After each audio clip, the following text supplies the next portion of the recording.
ఈ 5 సంవత్సరాల నుంచి ఎంత నరకం చూసాము అంత నరకం చూసాము. మేము చేసింది మా దేవుడు ప్రతి ఒక్క దేవుడికి మేము మొక్కుకున్న మొక్కులే కానీ మొక్కుకొని మొక్కులు లేవు. మమ్మల్ని రోడ్డు మీద రోడ్డు పాలు చేసినందుకు దేవుడు ఇలా మంచి తీర్పిచ్చాడు. ప్రజలందరూ కలిసి మా మొర ఆలకించారు కాబట్టి ఇవాళ అమరావతి అనేది నిలిచింది కాబట్టి ప్రతి ఒక్కళ్ళకి పేరు పేరున ధన్యవాదాలు.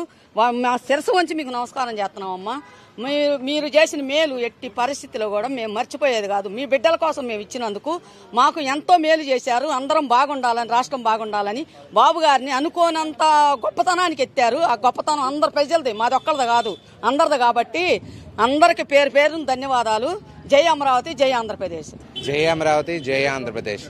నిన్న మనం చూసాం ఒక ప్రజానాయకుడు ఎలా ఉంటాడో, ఒక పరదాల చాటు ముఖ్యమంత్రి ఎలా ఉండేవాడో చూసాము. గత 5 సంవత్సరాల్లో పరదాల చాటు ముఖ్యమంత్రి ఎలా ఉండేవాడో నిన్న ఒక్కరోజు బాబు గారి అసెంబ్లీకి వస్తుంటే ఎంతమంది ప్రజలను మన్నలను ఉన్నారో అవి మనం చూసాము. ఒక ప్రజానాయకుడు అంటే అట్లా ఉండాలండి. కానీ పరదాల చాటున ముఖ్యమంత్రి ఎట్లా ఉన్నాడు, ఎక్కడ ప్రజలు వస్తారా, ఎక్కడ ఎవరు వస్తారా అని అనేసి ఆయన వచ్చే దారినంతా పరదాలు కట్టుకొని షాపుల్ని క్లోజ్ చేయించి ఎన్నో రకాలుగా ఆయన ఎక్కడ పర్యటన ఉంటే ఆఖరికి పెద్ద చెట్లని కూడా కొట్టించేసి అలా చేసేవాళ్ళు. కానీ బాబు గారు నిన్న వచ్చినప్పుడు ఆయన ఒకటే అన్నారు, పరదాలు ఆయన మొన్న తిరుపతి వెళ్ళినప్పుడు కూడా పోలీసులకి పాపం అలవాటు అయిపోయిందేమో. గత 5 సంవత్సరాల నుంచి పరదాలు కట్టుకొని మొన్న కూడా వాళ్ళు పరదాలు కట్టారు. వాళ్ళు ఒకటే చెప్పారు, పరదాలు అనేది మీరు ఆపేసేయండి. పరదాలు చాటును ముఖ్యమంత్రి కాదు, మేము ప్రజా ముఖ్యమంత్రులు, ప్రజానాయకులు, మేము ప్రజల చేత ఎన్నుకోబడ్డాం. ఇంత అఖండమైన మెజారిటీ వచ్చింది, మేము ప్రజల కొరకు ప్రజల చేత ఎన్నుకోబడ్డాము అనేసి వాళ్ళు చెప్పారు. సో అదే ఒక నిదర్శనం అండి. ఇంకొకటి విజనరీ లీడరు, ప్రిజనరీ లీడర్ అండి. బాబు గారు విజనరీ లీడర్ అంటే ఎన్నో పరిశ్రమలు ఇవాళ బాబు గారు మొన్నటిదాకా మనం చూసాం. ఆయన అంటే చంద్రబాబు నాయుడు గారు అని నేను అన్న మాట రాకముందలనే ఇక్కడ అమరావతిలో మనం చూసాం ఎంత ఏది ఇట్లా ప్రొక్లైన్లతో కానీ రోడ్ల మీద ఉన్న చెట్లని, కంపల్ని అన్నిటినీ తొలగించేసి అలా చేసే అభివృద్ధి అనేది ఆయన రాక మునిపే మనం చూసాము. ఇప్పుడు బాబు గారు సంతకం చేసి ఎన్నుకోబడ్డారు. సో ఏంటంటే ఇప్పుడు ఇంకా విజనరీ అనేది బాగా అభివృద్ధి అనేది ఆటోమేటిక్గా జరిగిద్దండి. అది చూసాం మనం. మెగా డిఎస్సి మీద సంతకాలు పెట్టారు అంటే ఉద్యోగాలకి కొంతమందికి అవకాశం ఇచ్చారు. వాళ్ళు ఏమంటున్నారు, ఏదో కొంతమందికి 16,000 మందికే కదా అని. ఏమండి, ఒక్కసారిగా రావండి, స్లోగా వస్తాయి ఉద్యోగాలు అనేది, స్లోగా కల్పిస్తారు. సో మీరు అన్ని తొందరపడి ఏమీ అనమాకండి. అన్నీ ఎవరికి బాబు గారు ఒక విజనరీ లీడర్ అండి, మీలాగా ప్రిజనరీ లీడర్ కాదు. ప్రిజనరీ లీడర్ అంటే ఆయన ఏం చేశాడు, ప్రతి ఒక్కళ్ళ మీద కేసులు అనేది పెట్టాడు. ఆయన ఎట్లాగో ప్రిజన్లో ఉన్నాడు కాబట్టి ఇక్కడ ప్రజలు కూడా చాలామంది ఎవరైతే ఆయనకు వ్యతిరేకంగా మాట్లాడారో వాళ్ళందరినీ కూడా ఒక ప్రిజన్లో పెట్టాలి, ప్రిజనరీ చేయాలి అని అనేసి అట్లా చూశాడు. ఒక విజనరీ లీడర్కి ప్రిజనరీ లీడర్కి అది అండి తేడా. ఇంకొకటి ఇలా చెప్పుకుంటూ పోతే చాలా ఉంటాయండి. కానీ మేము అమరావతి రైతులుగా బాబు గారిని ఏం అడగనవసరం లేదండి. ఎందుకంటే బాబు గారికి తెలుసు ఏం చేస్తే ఏది అభివృద్ధి చెందిద్దో, ఎలా ఉండిద్దో మేము ఇక్కడ అడగనవసరం లేదండి. ఒక సామెత ఉంటుంది, అమ్మ కడుపుని చూస్తుంది అని అనేసి. అట్లా బాబు గారు మాకు అమ్మ లాంటి వాళ్ళండి. ఆయన మేమేమీ అడగనవసరం లేదండి. బాబు గారికి తెలుసు ఎవరికి ఏం చేయాలి, ఎవరికి ఎట్లా చేయాలి, ఏది ఎట్లా చేస్తే అభివృద్ధి అనేది చెందుతుందో మాకు బాబు గారికి తెలుసండి. మేమందరం అదే హోప్తో ఉన్నాము. సో దయచేసి ఇంకా ఆయన అంటున్నారు నిన్న మళ్ళీ ఏంటి ప్రెస్ మీట్ పెట్టి మేము 5 సంవత్సరాలు కళ్ళు మూసి కళ్ళు తెరిచేది అక్కడే 5 సంవత్సరాలు గడిచిపోయినాయి అని అనేసి. ఆయన అసలు ఏం చేశాడండి కళ్ళు మూసి కళ్ళు తెరిచేయడానికి? ఆయన ఎప్పుడు పడుకుంటూనే ఉన్నాడు. అసలు పాలన అనేది జరిగిందా? ఉద్యోగాలు కల్పించాడా? చదువుకున్న వాళ్ళకి ఇక్కడ ఉద్యోగ అవకాశాలు కల్పించాడా? కంపెనీలు వెళ్ళిపోతుంటే ఎందుకు వెళ్ళిపోతున్నాయి ఏంటి అన్నది ఆరా తీశాడా? ఇక్కడ 1631 రోజుల నుంచి మేము రాజధాని కోసం ఫైట్ చేస్తుంటే ఏ ఒక్క నాయకుడన్నా వచ్చి ఏంటి మీ సమస్య ఏంటి అని నన్ను అడిగాడా? లేదు, ఏమీ చేయలేదు. వీటిలో ఒక్కటి చేశాడు. పోనీ కార్మికులు భవనాలు నిర్మించుకుంటానే ఆయన రావడంతో ఇసుక అమాంతం పెంచేశాడు. కన్స్ట్రక్షన్ ఆగిపోయింది, సిమెంట్ రేట్లు అన్నీ పెరిగిపోయినాయి. ఏ పరిశ్రమ, ఏ ఉద్యోగాలు ఎక్కడ ఉన్నాయి? పరిశ్రమల్ని కూడా పంపించేశాడు, బ్యాంక్స్ని పంపించేశాడు, అన్నిటిని పంపించేశాడు. ఏం చేశాడండి? ఆయన నిద్రపోవడం తప్పించి ఏమీ చేసింది లేదు.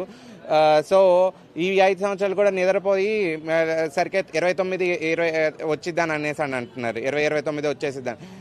మీరు గత 5 సంవత్సరాల్లో అధికారంలో ఉన్నప్పుడు అఖండమైన మెజారిటీనే వచ్చింది, మీకు కూడా 151 సీట్లు వచ్చినాయి. ఏం చేశారు? నిద్రపోయారు. ఏమి ప్రజల సమస్యలని కానీ పట్టించుకున్నది లేదు.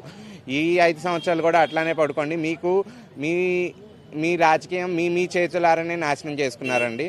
జై అమరావతి, జై ఆంధ్రప్రదేశ్. పవన్ కళ్యాణ్ గారి పాత్ర ఎలా ఉండబోతుంది 5 సంవత్సరాలు? పవన్ కళ్యాణ్ గారికి ముందుగా ధన్యవాదాలు చెప్పుకోవాలండి. ఇందాక చెప్పినట్టు సపోర్ట్ కూటమికి అందరికీ సపోర్ట్ చేసినందుకు చాలా ధన్యవాదాలండి.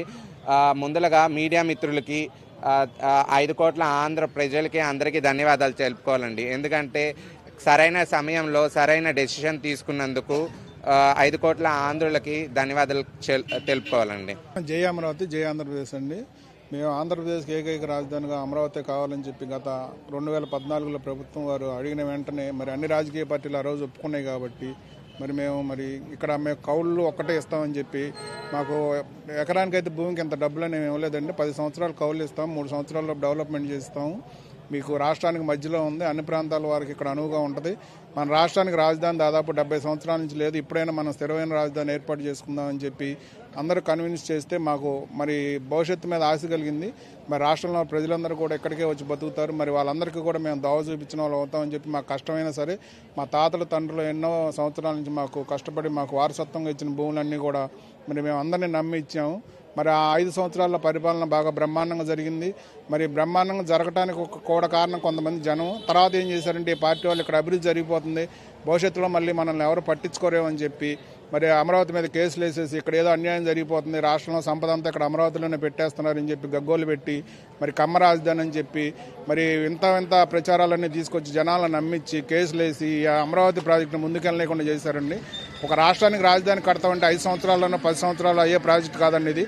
ఏ ముఖ్యమంత్రి వచ్చినా కానీ కంటిన్యూషన్గా చేసుకుంటూ వెళ్తేనే మరి తెలంగాణ అమరావతికి తెలంగాణకి హైదరాబాద్ రాజధాని ఉందండి. అప్పుడు ఆయన ఆ బీజం వేసినప్పుడు ముస్లిం వారు అది చిన్న రాజధాని. ఇప్పుడు మరి తర్వాత వచ్చిన ముఖ్యమంత్రులు అందరూ కూడా దాన్ని డెవలప్మెంట్ చేసుకుంటారు కాబట్టి వాళ్ళ పెద్ద నగరం అయింది, మహానగరం అయింది. దాదాపు 40,000 కోట్ల రూపాయల ఆస్తి మరి ప్రతి సంవత్సరానికి కూడా సంపాదించి తెలంగాణకి ఇస్తుంది.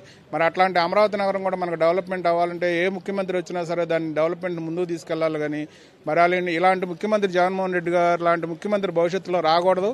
అసలు ఆయన రాజకీయంగా సమాధి అయిపోవాలని మేము కోరుకుంటున్నాం. నిన్న కూడా ఆయన మరి 5 సంవత్సరాల పరిపాలన నిద్రపోయి లేచి వచ్చి నిన్న వాళ్ళ ఎమ్మెల్సీలను పెట్టుకొని మనకి మరి అసెంబ్లీలో మెజార్టీ లేదు కానీ మరి ఎమ్మెల్సీలుగా మరి శాసనమండలిలో మెజార్టీ ఉంది కాబట్టి మరి చంద్రబాబు నాయుడు గారు ఏ ప్రాజెక్టు తీసుకొచ్చినా కానీ మనం అడ్డుకొని మళ్ళీ రాష్ట్రాన్ని మళ్ళీ చీకటి దావలోకి తీసుకెళ్దామని చూస్తున్నారు. మేము రాష్ట్ర ప్రజలుగా కూడా అమరావతి రైతులుగా కూడా మేము జగన్మోహన్ రెడ్డి గారికి విన్నవించుకునేది ఏంటంటే మీరు 5 సంవత్సరాల పరిపాలన చెత్త పరిపాలన చేసి మరి రాష్ట్రంలో ఉన్న ప్రజలందరినీ కూడా దాదాపు 20-30 సంవత్సరాలు వెనక్కి తీసుకెళ్లారు. ఇప్పుడైనా బుద్ధి తెచ్చుకొని మీకు ఇప్పుడు 11 సీట్లు వచ్చినాయి. గతంలో గేలు చేశారు, వాళ్ళకి 23 సీట్లు వచ్చినాయని.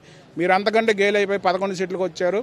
మీరు భవిష్యత్తులో ఆ 11 సీట్లు కూడా రాకుండా మీ సమాధి మీరు కట్టుకునేటట్టుగా మీరే చేసుకున్నారు. ఇప్పుడైనా బుద్ధి తెచ్చుకొని బాబు గారికి సహకరించి మరి 124 సీట్లు వచ్చే మెజార్టీ వాళ్ళకి ఎందుకు ఇచ్చారో మీరు కూడా ఆలోచించుకొని అందరం కలిసి సహకారం చేసుకొని మనకి ఈ రాష్ట్రానికి రాజధాని అమరావతి నిర్మాణం చేసుకుందాం. మీరు కూడా భాగస్వాములు కండి.